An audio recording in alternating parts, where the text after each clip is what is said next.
não sei se eu cheguei a contar para vocês aqui da Igreja de Milionários, que eu conheci a Igreja Adventista Sétimo Dia através do programa Na Mira da Verdade, lá da TV Novo Tempo.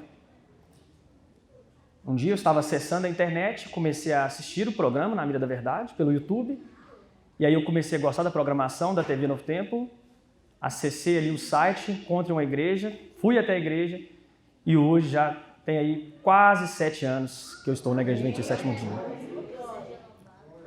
Deus opera milagres, irmãos. Há um tempo eu pensava, que eu nunca seria um cristão, jamais entraria dentro de uma igreja protestante, principalmente porque eu vim de uma família que eles têm uma tradição católica. Minha mãe e minha avó, por exemplo, são católicas mesmo, firmes ali. E aí eu fui criado, na verdade, numa família com tradição católica, e você sabe, até um tempo atrás existia uma divisão muito grande entre católicos e protestantes. Cada vez mais está se aproximando das questões, porque nós sabemos que no final dos tempos aí as religiões, vai ter uma união de religiões, mas existia um abismo muito grande entre catolicismo e protestantismo. Mas hoje eu estou aqui com vocês. E eu apoio muito o trabalho da Novo Tempo, irmãos. Até hoje assisto bastante a programação da TV. E eu estava assistindo esses dias para trás o Leandro Quadros, lá no Na Mira da Verdade, e alguém enviou para ele uma pergunta dizendo assim, como podemos confiar que Ellen White é uma verdadeira profetisa, sendo que ela marcou a data para a volta de Jesus e Jesus não voltou? E aí ele pegou o livro, começou a explicar e tal, que na verdade a Ellen White ela nunca marcou nenhuma data. Eu tenho até esse texto aqui para vocês, que muitos críticos também dizem isso aí fora, que Ellen White marcou data para a volta de Jesus, que a Igreja Adventista marcou data, mas isso não é verdade. Aqui no texto do livro Mensagens Escolhidas, volume 1, página 188, vamos ir direto à fonte então. Vamos ver o que a própria Ellen White diz sobre esse assunto da volta de Jesus. Progredíssemos nós em conhecimento espiritual e veríamos a verdade se desenvolvendo e expandindo em sentidos com que mal temos sonhado. Porém ela, a verdade, jamais se desenvolverá em quaisquer direções que nos levem a imaginar que podemos saber os tempos e as estações que o Pai estabeleceu por seu próprio poder. Tenho sido repetidamente advertida com referência a marcar tempo. Nunca mais haverá para o povo de Deus uma mensagem baseada em tempo. Não devemos saber o tempo definido nem para o derramamento do Espírito Santo, nem para a vinda de Cristo. Como você viu no texto, a própria Ellen White disse, nós não conhecemos o tempo da volta de Jesus. Nós só conhecemos os sinais da brevidade da vinda de Cristo. Mas marcar datas, marcar o tempo, nem para o derramamento do Espírito Santo, olha só, da chuva serôdia, nós podemos falar. Então os críticos na internet, se tem um local, irmãos, onde tem muitos críticos desinformados, olha só para você ter ideia, já tem quase 7 anos que eu estou na igreja, estou estudando o tema até hoje, e cada dia que passa a gente vai descobrindo coisas diferentes. Levei 7 anos para estudar isso aqui. Tem críticos que lêem um artigo desinformado na internet com 15 minutos, formam uma opinião totalmente equivocada e saem reproduzindo. Exatamente. Falam coisas que, com 15 minutos, como que pode a pessoa fazer isso? Isso é calúnia. Os críticos, então, de Ellen White, para difamar o seu ministério, dizem que ela marcou data, que a Igreja Adventista marcou data. Irmãos, mas a Igreja Adventista Sétimo Dia nunca marcou a data para a volta de Jesus. O que aconteceu foi o movimento milerita que marcou a data para a volta de Jesus. A Igreja Adventista Sétimo Dia ainda não existia antes de 1844. Guilherme Miller, outro também que é muito criticado na internet. Eu já vi muitas pessoas falando mal de Guilherme Miller, que ele marcou data, que ele continuou marcando datas, que Jesus não veio em 44, ele marcou outras datas posteriores, rotulado como marcador de datas, mas isso também não é verdade, irmãos. Quando ele começou a estudar o livro de Daniel, ele entendeu que Jesus voltaria com base na profecia das 2.300 tardes e manhãs, ele entendeu que Jesus voltaria entre 1843 e 1844, porque você sabe, o calendário judaico é diferente do nosso. O calendário judaico começa ali entre março e abril e termina no outro março e abril do próximo ano. Quem definiu a data do dia 22 de outubro de 1844 para a volta de Jesus foi um outro homem chamado Samuel Snow. Ele, sim, estudando as profecias, ele com base em tudo aquilo que Guilherme Miller já tinha produzido, ele chegou à compreensão com base no calendário judaico. Não, a data para a volta de Jesus é 22 de outubro daquele ano de 1844. Guilherme Miller, irmãos, só aceitou essa data, sabe quanto tempo? Faltando 2 semanas.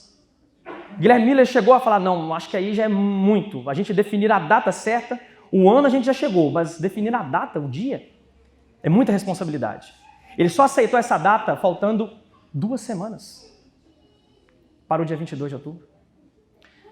Mas o que os críticos na internet não sabem é que não foi só Guilherme Miller, irmãos, que chegou a essa compreensão das 2.300 tardes e manhãs em que a volta de Jesus seria em 1844. Eu tenho um livro aqui, eu recomendo para vocês a compra deste livro. Chama O Grande Movimento Adventista. Quem não tem essa obra, adquira essa obra. Eu não sou o comportor, tá? Só estou indicando para vocês aqui a compra. Hoje é sábado, né? Então vocês não vão comprar hoje, é claro. Vocês vão esperar passar aí o pôr do sol para poder, quem sabe, efetuar, ou se não, comprar na internet aí, né? Em um outro momento. Mas esse livro, O Grande Movimento Adventista, no capítulo 4, eu tenho até aqui uma passagem que eu gostaria de ler com vocês, que não foi só Guilherme Miller, irmãos, que chegou a essa compreensão das 2.300 tardes e manhãs. Veja que quem escreveu esse livro foi o pastor John Loughborough. O nome dele é um pouquinho complicado de pronunciar, mas o pastor John Loughborough, que também foi um pioneiro da Igreja Adventista, ele escreveu esse livro, a Ellen White recomenda a leitura deste livro. E na página 64, veja o que ele disse aqui, meus irmãos. Assim como esse conhecimento havia sido selado até a data determinada por Deus, em que seria aberto a compreensão de seu povo, da mesma forma, quando o tempo do fim chegou, muitos, em conformidade com a profecia de Daniel 12, verso 4, passaram a investigar as Escrituras. E esquadriando-a a fim de entender esse assunto, não é uma coincidência maravilhosa que tantos escritores, sem qualquer conhecimento uns dos outros, tenham chegado às mesmas conclusões quase ao mesmo tempo? Olha o que ele disse aqui. A seguir, apresentamos uma lista com 20 pessoas distintas que descobriram a verdade sobre o fim dos 2.300 dias, não por se comunicarem entre si, mas por pesquisarem diligentemente as Escrituras, guiados pela influência do Espírito de Deus. Então aqui, irmãos, ele coloca 20 pessoas, pelo menos, ou 20 grupos de pessoas no mundo inteiro que estavam estudando a profecia de Daniel 8, verso 14, e entenderam que o final das 2.300 tardes e manhãs seria no ano de 1844 e que naquele ano seria a volta de Jesus.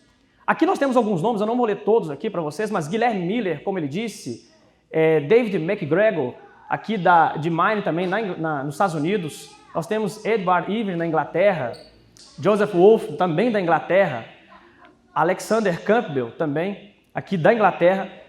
Nós temos aqui o padre Manuel Lacunza, da Espanha. Nós temos o capitão Landers, de Liverpool, da Inglaterra. Então, foram pessoas de vários lugares, como vocês podem ver aqui na lista. Pessoas até da Ásia, da Holanda. Muitas pessoas de vários locais do mundo entenderam a profecia das 2.300 tardes e manhãs, sem se conhecer. Guilherme Miller foi o expoente, é claro, dessa mensagem. Mas era o Espírito Santo que estava ali direcionando aquelas mentes, irmãos, no mundo inteiro. Pessoas do mundo inteiro ali, estudantes das Escrituras, estavam compreendendo, porque o livro de Daniel, ele estava fechado, ele estava selado. Os críticos que falam de Guilherme Miller, de Ellen White, que não conhecem a história da nossa igreja, talvez eles nunca leram Apocalipse capítulo 10, verso 11. Quem dirá estudaram. Aqui em Apocalipse capítulo 10, verso 11, João escreve a seguinte frase: tomei o livrinho da mão do anjo e o devorei, e na minha boca era doce como mel. Quando, porém, o comi, o meu estômago ficou amargo. Então me disseram, é necessário que ainda profetize a respeito de muitos povos, nações, línguas e reis. A experiência desse livrinho na mão de Jesus, que ali Jesus é apresentado como um anjo, isso não significa que ele é uma criatura. mas ele estava ali apresentando um livrinho agora, dessa vez, aberto. Você pode pegar as escrituras aí. São 66 livros. O único livro das Sagradas Escrituras que foi ordenado a se fechar foi o livro de Daniel. No final do livro de Daniel, ali no capítulo 12, o anjo Gabriel fala para ele, Daniel, encerra as palavras e sela este livro até o tempo do fim. As profecias que Daniel estava estudando ali, irmãos, a maioria delas ele não entendeu nada. Tanto é que lá em Daniel capítulo 8, verso 26 e verso 27, ali disse que quando o anjo foi falar para ele a profecia das 2.300 manhãs, ele disse que ficou enfermo alguns dias e ele levantou para tratar dos negócios do rei porque não havia quem entendesse a visão. Porque essa visão era para o tempo do fim, o livro de Daniel estava selado, fechado. E agora em Apocalipse capítulo 10, Jesus aparece com esse livro aberto. Só que os ouvintes, os estudiosos do livro de Daniel, pegariam esse livro e eles iriam comer o livro. A expressão comer o livro na Bíblia significa estudar. Está escrito lá em Jeremias capítulo 15, verso 16. E ao estudar esse livro, eles entenderiam, todas essas pessoas, Guilherme Miller e todas essas outras pessoas de todo mundo, foi um grande revivamento aí mundial, não foi só nos Estados Unidos, lá teve uma proeminência, mas não foi só lá. Eles entenderiam que tinham achado a data da volta de Jesus. Por isso que esse livro foi doce na boca. Mas quando chegou no estômago, aconteceu o quê, irmãos? Ficou amargo. Porque foi um grande desapontamento. As pessoas doaram tudo, irmãos, que tinham. O capitão Joseph Bates, por exemplo, um dos pioneiros da nossa igreja, o homem ficou pobre, era um homem com condição boa. Ele dispôs tudo o que tinha para a obra de Deus, para poder pregar o evangelho, para anunciar a volta de Jesus. Mas os críticos não sabem disso. Eles não sabem da nossa história.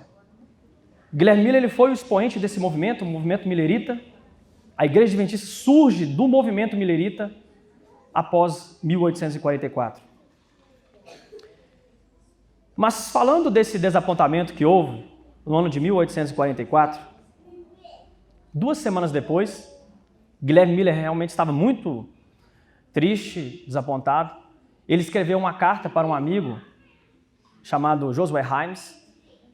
E essa frase que ele escreveu ali, irmãos, eu achei muito interessante, eu gostaria de compartilhar com vocês aqui. Ele disse assim: fixei minha mente em outro tempo, e aqui pretendo ficar até que Deus me dê mais luz. E esse tempo é hoje, hoje, hoje, até que Ele venha.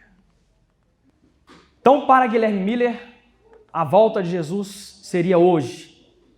Hoje e hoje. Ele queria estar preparado, irmãos.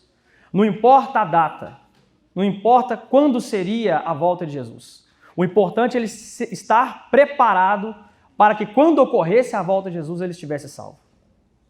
Essa era a nota tônica das mensagens de Guilherme Miller. Ele morreu no ano de 1849, 5 anos depois do desapontamento. E a Ellen White ela até escreveu uma coisa muito curiosa, irmãos, a respeito de Guilherme Miller. Veja aqui o que está escrito no livro Primeiros Escritos, página 258. Presta atenção. Se tivesse sido possível a Guilherme Miller ver a luz da terceira mensagem, muita coisa que lhe parecia escura e misteriosa teria sido explicada. Mas seus irmãos professavam tão profundo amor e interesse que ele achou não dever romper com esses. Seu coração se inclinava para a verdade. E então ele olhava para seus irmãos que se opunham a ela. Podia afastar-se dos que com ele tinham permanecido lado a lado na proclamação da vinda de Jesus? Ele pensava que certamente não poderiam levá-lo ao extravio. Segue o texto. Deus permitiu-lhe cair sobre o poder de Satanás, o domínio da morte, e escondeu-o na sepultura, afastando-o daqueles que o estavam constantemente desviando da verdade. Moisés errou quando estava prestes a entrar na terra prometida. Assim também, eu vi que Guilherme Miller errou quando já estava perto de entrar na Canaã celestial. Ao permitir que sua influência fosse contra a verdade, outros levaram-no a isto. Outros darão conta por isto. Mas os anjos vigiam o precioso pó deste servo de Deus e ele ressurgirá ao som da última trombeta. Amém, irmãos? Amém. Que o trabalho de Guilherme Miller não foi em vão. Você entendeu o texto? Depois que a mensagem foi aos poucos sendo esclarecida, porque você sabe, a verdade de Deus é revelada de forma o quê? Progressiva, né? Ellen White começou a guardar o sábado, irmãos, no ano de 1846, só para vocês terem ideia. Ela já era profetisa de Deus no ano de 1844. Deus já tinha dado ali visões para ela, em 1844. Pra você ter ideia, a verdade de Deus é revelada de forma progressiva. Quando o Guilherme Miller estava entendendo ali sobre o grande desapontamento, a profecia de Daniel, muitos dos seus companheiros começaram o quê? A desviar, a ajudar ele a desviar do foco. Guilherme Miller rejeitou a mensagem do terceiro anjo, só para vocês terem uma ideia. E ela disse, essas pessoas vão pagar por isso. Só que tem um anjo, irmãos, ali próximo ao túmulo de Guilherme Miller, aguardando o ressurgimento daquele servo de Deus. Que Deus seja louvado, né? Todo o trabalho do Senhor não é em vão, como diz Paulo lá no livro de 1 Coríntios. Só que Guilherme Miller, ele entendia que ele precisava estar preparado para a volta de Jesus, independentemente do tempo. A volta de Jesus para ele era hoje, hoje e hoje. Irmãos, e eu pergunto para vocês aqui agora, e essa pergunta vale para mim também. Se Jesus Cristo voltasse agora, eu sei que essa pergunta já deve ter sido feita aqui por muitos pregadores, mas se Jesus Cristo voltasse agora, nesse exato momento, será que nós também estaríamos na condição de Guilherme Miller, salvo em Cristo Jesus? Será que nós poderíamos dizer isso de nós? Se Jesus Cristo voltasse hoje, qual seria a nossa condição? Nós temos que analisar. Nós temos que estar cientes disso. Porque a volta de Jesus, irmãos, não está sendo demorada como muitos a julgam. Jesus Cristo não poderia voltar antes do ano de 1844, sabia? Porque como que ele iria voltar antes do ano de 1844, sendo que essa profecia ainda precisava ser cumprida? Jesus Cristo volta antes do decreto dominical, irmãos? Não pode voltar. Porque primeiro tem que ocorrer um decreto dominical para que depois Jesus Cristo volte. Quem sabe disso? Quem estuda as profecias. Então nós temos aí 177 anos que Jesus Cristo está demorando para voltar a essa terra. Porque contando de 1844 até os nossos dias dá isso. Esse é o tempo da volta de Jesus. E outro, pode ser que a volta de Jesus seja hoje. Quem diz aqui que eu vou estar vivo hoje, 4 horas da tarde? Vocês têm essa certeza? Ninguém tem certeza, irmãos. A volta de Jesus pode ser hoje. Fazendo uma análise sobre esse tema aqui, Deus me impressionou e me levou a um texto lá do Antigo Testamento. Eu estava estudando sobre a história de Gideão. Você conhece Gideão? Ele foi comissionado por Deus para direcionar ali um exército, o exército de Israel. O povo de Deus estava em conflito. Estava um conflito muito grande, porque tinha ali os amalequitas, os midianitas e os povos do Oriente. E, na verdade, era o exército do inimigo, 135 mil homens. 135 mil homens compunham o exército do povo inimigo. Muito obrigado, irmã, te agradeço, tá? 135 mil homens. Gideão, então, é comissionado por Deus, irmãos, a fazer a linha de frente desse exército.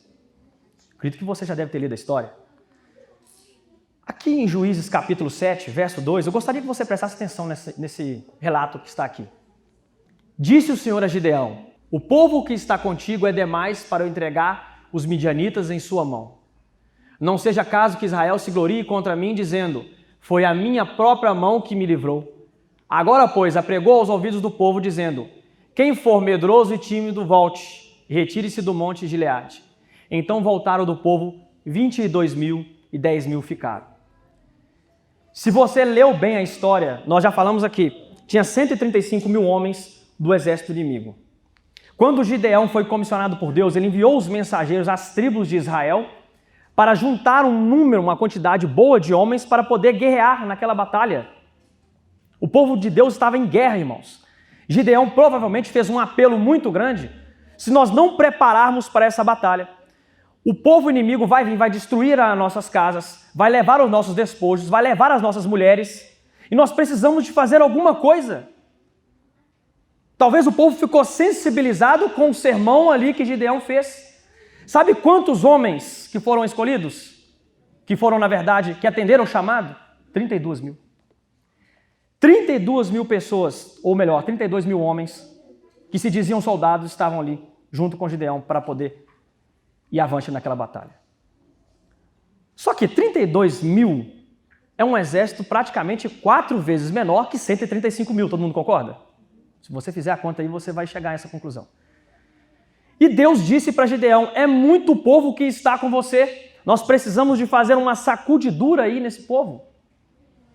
E eu fico tentando entender, irmãos, como que Gideão ficou naquele momento? Peraí, se nós temos um exército com 4 vezes menor do que o povo inimigo, como que nós estamos em muitos números?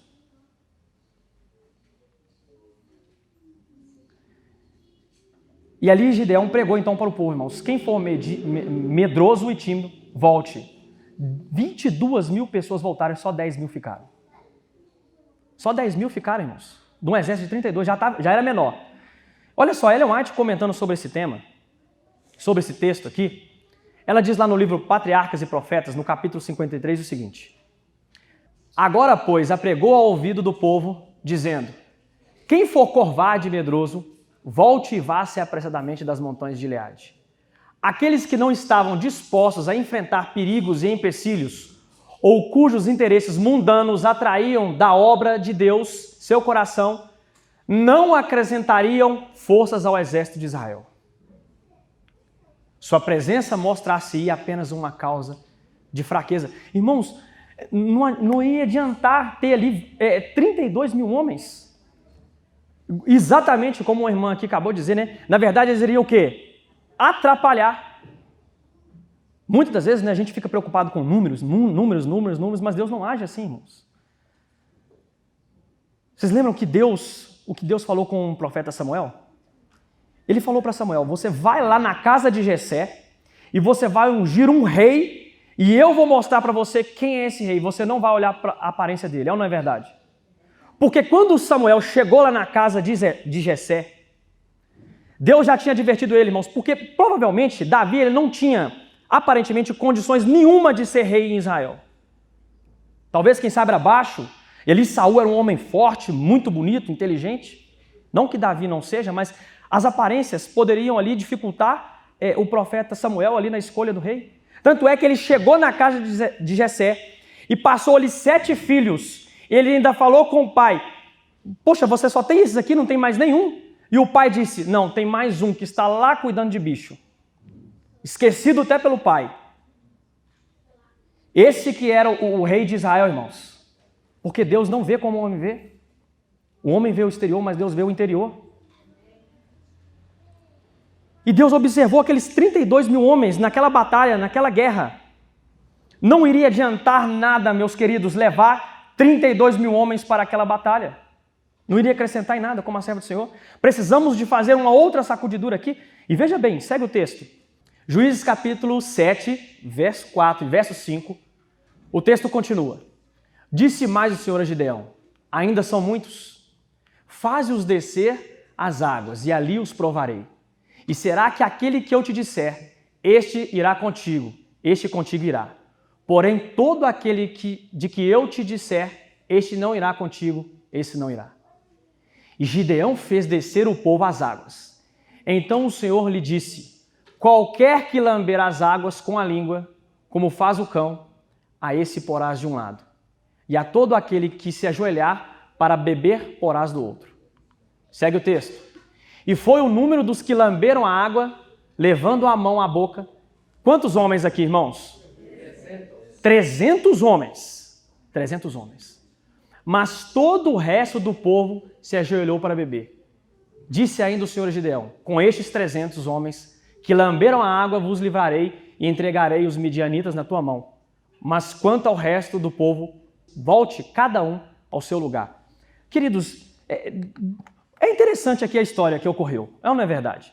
Gideão agora estava com um exército ali com 10 mil homens, porque 22 mil já tinham se retirado. Desceu ali com 10 mil. Deus fez um outro teste. Sabe como foi esse teste? É um teste até engraçado.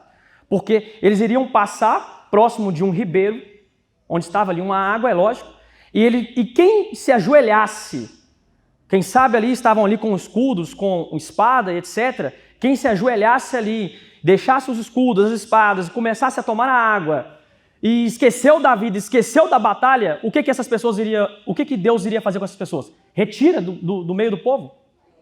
Quem passasse, irmãos, e pegasse a água como faz um cão, e continuasse em direção à batalha, esses iriam junto com vocês, Gideão. Foi até estranho. Irmãos, de 10 mil pessoas, só 300 homens fizeram isso. Pegaram a água como se fosse um cão. 300 homens. Seja sincero, se você estivesse no lugar de Gideão, você iria para essa batalha? Com 300 homens, o exército do povo inimigo era 35 mil homens, 135 mil homens. Tinha que ter muita fé, irmãos. Tinha que ter muita fé. Agora, Ellen White, comentando sobre esse texto aqui no livro também, Patriarcas e Profetas, no capítulo 53, veja o que a serva do Senhor escreveu aqui, queridos. O caráter, muitas vezes, é provado pelo meio mais simples. Aqueles que em tempo de perigo estavam preocupados em suprir suas necessidades, foi o que eu falei com vocês aqui, talvez, quem sabe, ali pararam para tomar água, para se banhar, sendo que eles estavam em guerra, estavam numa batalha muito grande, estava tudo em jogo, as casas, as mulheres, as terras. Aquelas pessoas que se preocuparam primeiramente com suprir suas necessidades, não eram os homens em que se podiam confiar em uma emergência.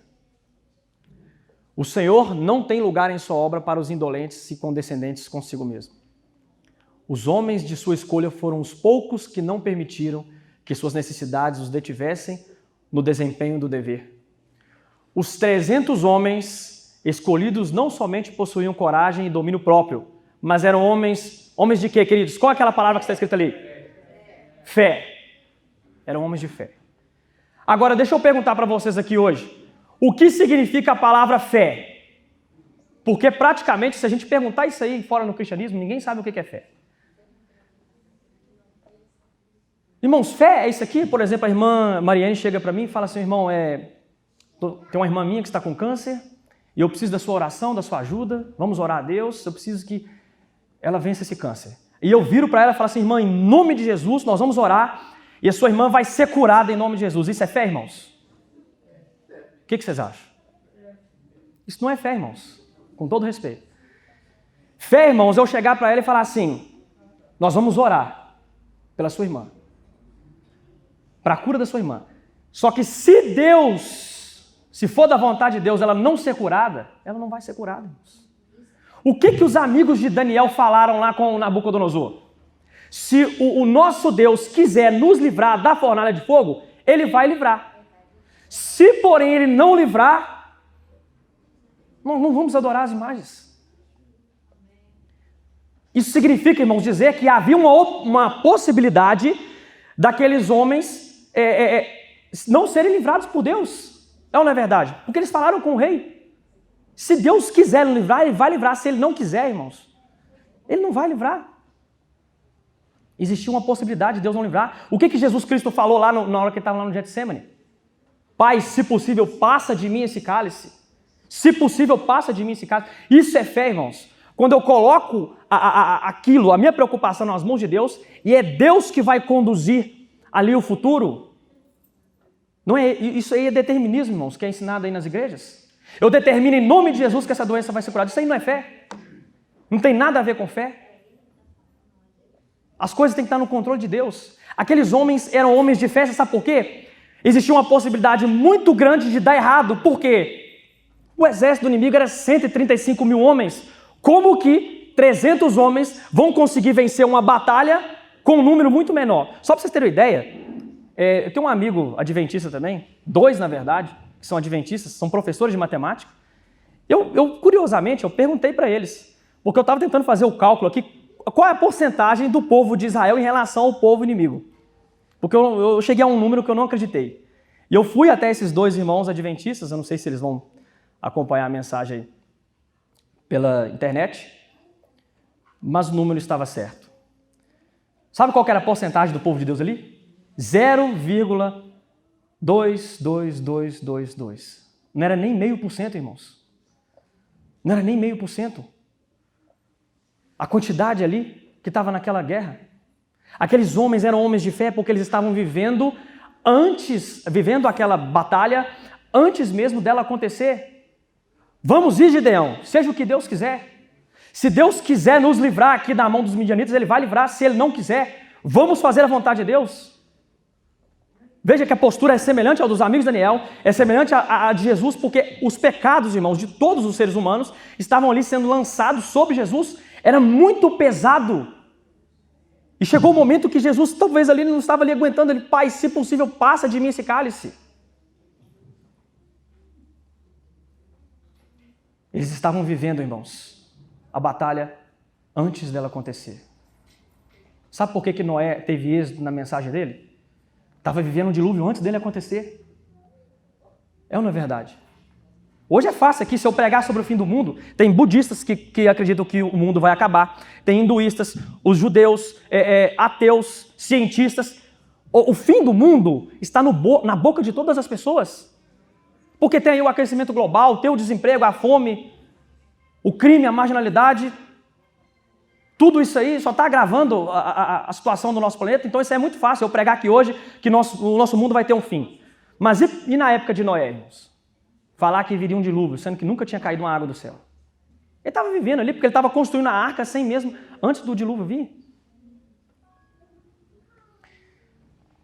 Para Guilherme Miller, irmãos, o dia da volta de Jesus era hoje, hoje e hoje. Ele não queria saber mais de datas. Ele queria estar preparado para esse momento. Ellen White fez o trabalho dela, Guilherme Miller fez, todos os pioneiros fizeram. Mas e nós, queridos? E nós? Eu vou ler um último texto com vocês aqui, da serva do Senhor. É o último, tá? Está no livro Parábola de Jesus, na página 280. Preste atenção aqui, queridos, por favor. Jamais poderemos ser salvos na indolência e inatividade. Não há pessoa verdadeiramente convertida que viva uma vida inútil e ociosa. Não nos é possível deslizar para dentro do céu.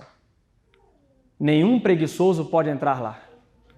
Se não nos esforçarmos para conseguir entrada no reino, se não preocuparmos sinceramente em aprender o que constitui suas leis, não estaremos aptos para dele participar.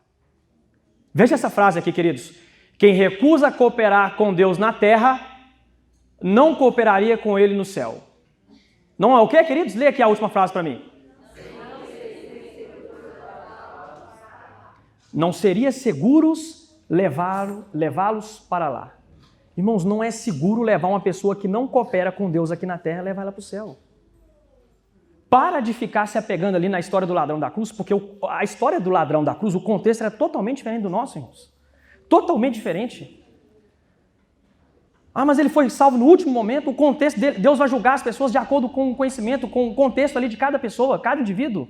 Não tem nada a ver com o meu e o seu. Nós temos muito mais luz. Nós temos os escritos da Ellen White. Nós temos aqui acesso à igreja, liberdade de expressão. Nós temos todo sabe, é até difícil de falar, todas as condições possíveis para poder hoje fazer um trabalho missionário, estar na igreja, ajudar a igreja. E as pessoas querem ficar ali, presas à história do ladrão da cruz. Ninguém vai deslizar para o céu, irmãos. Ninguém vai deslizar. Veja aqui, tem um livro aqui, queridos. Eu recomendo esse outro material para vocês. Não sei se alguém aqui já tem, claro. Mas é A Chegada do Adventismo ao Brasil. É um livro do pastor Michelson Borges. Irmãos, eu comecei a ler esse livro, eu fiquei com vergonha. Sinceramente, eu fiquei com vergonha. Porque aqui conta como que o Adventismo chegou no Brasil. Não vou contar toda a história aqui, mas tem a história de um pastor chamado Heydrich Graff. Esse foi o primeiro pastor adventista aqui no Brasil. Sabe qual que era o distrito dele, queridos? Brasil. O distrito dele era o Brasil.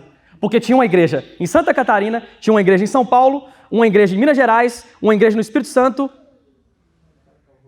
Quando tinha que batizar uma pessoa, meus queridos, eles enviavam uma carta, demorava ali 1 mês, 2 meses para chegar no outro estado, porque nós não tínhamos toda a tecnologia que nós temos hoje. Ele iria, sabe como? Está aqui escrito no livro, montado num jumento, numa mula. Alguns vão rir aí. Eu também ri. Mas é verdade. Exatamente. Ah, você chegou a ler, né? É verdade, você já foi com Porto. Essa história ali, irmãos, que o irmão Sidney falou, que está aqui no livro, É surpreendente. Como que a mensagem chegou aqui no Brasil? As pessoas hoje põem dificuldade em tudo, queridos. É ou não é verdade? Ele escreveu um livro, esse pastor, ele escreveu um livro 100 dias montado em uma mula. Ele escreveu um livro, sabia? Ele percorreu 25 mil quilômetros em cima de uma mula, andando nos estados do Brasil. Não tinha distrito igual hoje, irmãos. Pastor aqui, nós, tem um distrito aqui do Havaí, ele vai ali, 3 quilômetros numa igreja, 3 quilômetros na outra, 4 quilômetros na outra, tem carro, tudo, combustível, tudo. Essa mulher é forte. Oi? Essa mulher é forte. Eu acho que ele trocava de mulas, né? Não sei. Eu não acredito que é a mesma mula, né? Para, descansa também, tem todo ali a questão, né? Não, é legal a gente, né, brincar, mas, irmãos, eles não tinham, irmãos, os pioneiros. Aqui, leiam esse livro, queridos. Tem pessoas que... Eu fui indicar um livro, Apocalipse 13, em uma igreja que eu preguei. Falei com os irmãos, compra esse livro é muito bom. É um dos melhores livros para Apocalipse 13 da profecia que eu já vi. Aquele que chama Apocalipse 13, lá na CPB tem. Eu indiquei na igreja, aí os irmãos lá fora, no final do culto, irmão, me empresta o livro. Irmãos, não é para emprestar, é para comprar. As pessoas têm dificuldade de comprar um livro de R$50, que se você tiver cuidado, vai durar a vida inteira. Eu vou morrer, o livro fica aqui. Mas não tem dó de comprar uma pizza R$60 que vai acabar com 5 minutos.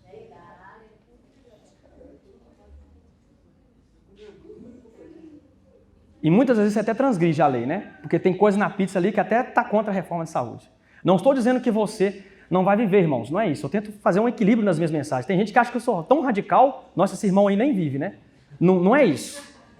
Não é isso que eu estou querendo dizer. Mas eu quero dizer para vocês, irmãos, que as pessoas põem desculpa para tudo.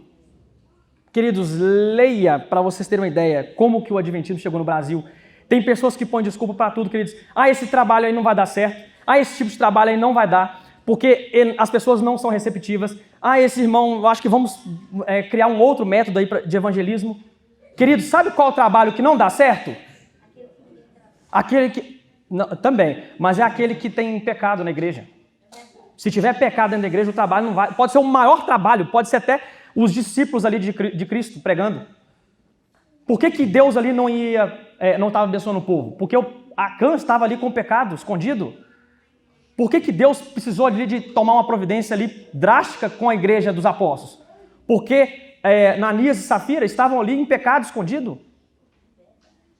Se na obra de Deus, qualquer trabalho que a gente for fazer lá, se não estiver dando certo, é porque tem pecado escondido dentro da igreja. Aí sim, aí não dá certo mesmo não, eu concordo com vocês. Mas qualquer trabalho missionário, irmãos, dá certo. Igual o irmão Sidney lhe falou, quem lê esse livro aqui vai entender como que a mensagem chegou aqui no Brasil. E as pessoas põem desculpa para tudo, para poder trabalhar. As coisas eram difíceis, eram complicadas. E as pessoas davam tudo, irmãos, tudo que elas tinham em prol da pregação do Evangelho. Eu fiquei, sinceramente, pensando, né, no que eu posso fazer mais para a obra do Evangelho. Só para encerrar aqui. Nós conhecemos a TV Novo Tempo. Hoje eu trabalho numa rádio lá em São Paulo, um programa de segunda a sexta-feira. Ali 14, 15 mil pessoas diariamente nos escutam. Ali eu estou pregando a mensagem adventista. Adventista não, a mensagem bíblica, né? Falo adventista, mas é porque tem muitos críticos na internet, de repente pode nos criticar por isso. Mas a mensagem bíblica está sendo pregada. Temos aí trabalho missionário, tivemos a ideia de abrir, irmãos, uma loja da TV Novo Tempo. Não sei quantos aqui já ficaram sabendo, né? Alguns aqui já ficaram sabendo, viram o nosso status. Alguns estão até ajudando a gente financeiramente. Mas e para ficar lá na loja lá? Fazendo um trabalho missionário. Abrimos uma loja da TV Novo Tempo, irmãos, porque assim como eu conheci a mensagem através da TV Novo Tempo, eu vou levar a mensagem também para as pessoas através da TV Novo Tempo. Quem sabe tem sinceros aí, irmãos, tem muitos sinceros aí fora, precisando de ouvir a verdade. E quem se dispôs a ficar lá comigo lá na loja? Ninguém. Não vou falar para vocês aqui ficarem, porque a distância aqui realmente é longe. Mas e as pessoas de lá, irmãos? Ninguém. E aí tem gente que critica a gente quando a gente sobe no púlpito, fala que a gente está apontando pecado do irmão. Eu não sei pecado de ninguém aqui, irmãos. Eu só sei o que a igreja, o estado espiritual que a igreja vive. Essa é a única coisa que eu sei, queridos. Irmãos, ninguém vai entrar no céu de forma deslizando, como a serva do Senhor diz ali. Não é seguro, queridos, levar uma pessoa que não coopera, levar uma pessoa para o céu que não coopera com Deus aqui na terra. E a pessoa não ia cooperar com Deus no céu. Como que eu vou levar? Tenham isso em mente, que aquilo que a gente faz ainda é pouco para a obra de Deus. Que Deus abençoe a Igreja dos Milionários, que vocês possam continuar aí crescendo